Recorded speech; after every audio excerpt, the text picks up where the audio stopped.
মহান আল্লাহ বলেন, বিশেষভাবে আসরের সালাত ঠিক ঠিক সময় মতো আদায় করো। সংক্ষিপ্ত বিবরণে বুঝলাম সালাত আদায় করতেই হবে। ওযু করে সালাত আদায় করতে হয়, পানি নেই। তায়াম্মুম করে সালাত আদায় করতে হবে, মাটি নেই। বিনা ওযুতে বিনা তায়াম্মুমে সালাত আদায় করতে হবে। কেবলার দিকে মুখ করে সালাত আদায় করতে হয়, কেবলা বোঝা যায় না। কেবলা ছাড়াই সালাত আদায় করতে হবে। দাঁড়িয়ে সালাত আদায় করতে হয়, দাঁড়িয়ে থাকা যায় না। বসে থেকে সালাত আদায় করতে হবে, বসে থাকা যায় না। শুয়ে থেকে সালাত আদায় করতে হবে, কেবলার দিকে পা করে শুয়ে যেতে হবে। যেভাবে সহজ, সালাত আদায় করতেই হবে। পরিষ্কার কাপড় পরে সালাত আদায় করতে হয়, পরিষ্কার কাপড় নেই। যে কাপড় পরে আছে তাতে পেশাব পায়খানা লেগে আছে, এই কাপড় পরেই সালাত আদায় করতে হবে। পরিষ্কার অপরিষ্কার কোনো কাপড়ই নেই।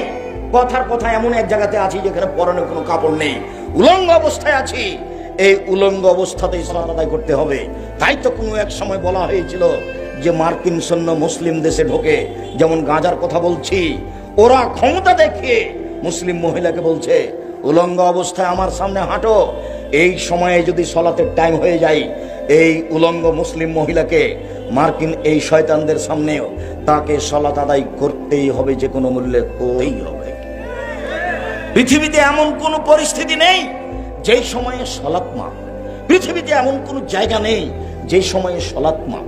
মহিলাদের হায়েজ ব্যতীত কোন পরিস্থিতি নাই পৃথিবীতে।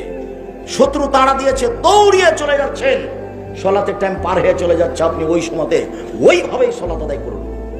শিকল ধরে আছেন গাড়ির, ঠেলে ঠেল মানে না, সালাতের টাইম পার হয়ে যাচ্ছে, ওইভাবেই সালাত আদায় করবেন।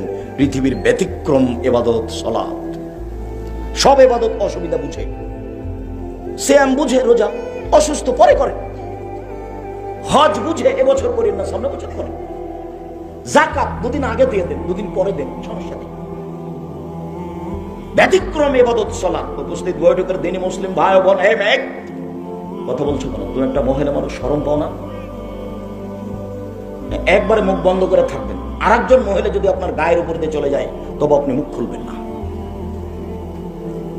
আপনার জন্য সালাত জরুরি। দেখুন, আল্লাহ নবী বলছেন মহিলারা যদি 4টা কাজ করতে পারে জান্নাতের সব দরজা খোলা, তখন সালাত আছে। এই দেখেন, 1 5 ওয়াক্ত সালাত, 2 রমজান মাসের সিয়াম রোজা, 3 স্বামীকে মেনে চলা, 4 জেনায় লিপ্ত না হওয়া। 4টা কাজ করবে, জান্নাতের সব দরজা খোলা। তার মধ্যে সালাত আছে। 1 সালাত, 2 রোজা সিয়াম, 3 স্বামীকে মেনে চলা। তিতা লাগলেও মানতে হবে, ঠিক মিঠা লাগলেও মানতে হবে।